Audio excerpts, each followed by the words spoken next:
Sir मैं आपसे एक सवाल प्रश्न करना चाहता हूँ सर। जी। जैसे आपने बताया किशोर अवस्था, किशोर अवस्था को सर वैसे वास्तविकता में होती क्या है किशोर अवस्था? किशोर किसे कहा जा सकता है? ठीक। तो सभी को नमस्ते। हम आज से एक नई श्रृंखला शुरू कर रहे हैं। जैसा इधर से सवाल आया है कि आखिर किशोर अवस्था क्या है, तो हम जरा इसको किशोर अवस्था को पूरे मानव जीवन की अवस्थाओं से देखते हैं। तो यदि हम मानव जीवन की विभिन्न अवस्थाओं में देखें तो जन्म से लेके 3 वर्ष तक की जो उम्र मानी जाती है वो मानी जाती है बाल्यावस्था, और 3 वर्ष से लेके 9 वर्ष तक की जो उम्र है उसको हम मानते हैं बचपन। इन दोनों अवस्थाओं में बच्चे, जैसे 3 वर्ष तक की अवस्था में बच्चे घिसटते हैं, थोड़ा सा बैठना सीखते हैं, कुछ कुछ बोलना भी सीखते हैं, और शुरू में तो अपने हाथ से कुछ खा नहीं पाते, खाना भी सीखते हैं। और 9 वर्ष की अवस्था तक बच्चा दौड़ने लगता है, चलने लगता है, और स्कूल भी जाना उसका शुरू हो जाता है।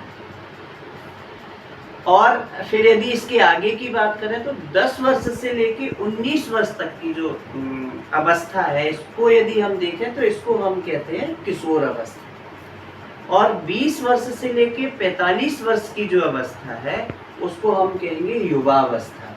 और 45 या उससे अधिक उम्र की जो अवस्था है उसको हम कहते हैं हमारा बुढ़ापा। तो इन अवस्थाओं में मानव के जीवन में विभिन्न विभिन्न परिवर्तन होते जाते हैं, क्योंकि परिवर्तन तो हर उम्र में है। तो किशोर अवस्था बचपन के बाद और युवा होने से पहले की ये अवस्था है।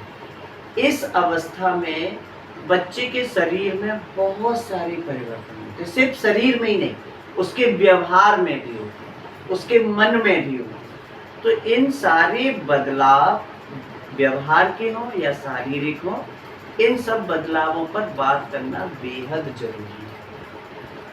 और यदि मैं बात करूं कि हमारे देश की कुल आबादी का 20 से 22% किशोर अवस्था में है, क्योंकि हमारे पूरे देश में यदि हमने किशोरों को सही दशा और दिशा दे दी तो हमारे देश का भविष्य भी बदल जाएगा। सर, किशोर अवस्था की सही परिभाषा कैसे लिखेंगे? बिल्कुल, ये अच्छी बात है कि यदि हम इसको देखें तो हम WHO के द्वारा जो प्रमाणित उम्र है वो यही उम्र है, 10 वर्ष से लेके 19 वर्ष।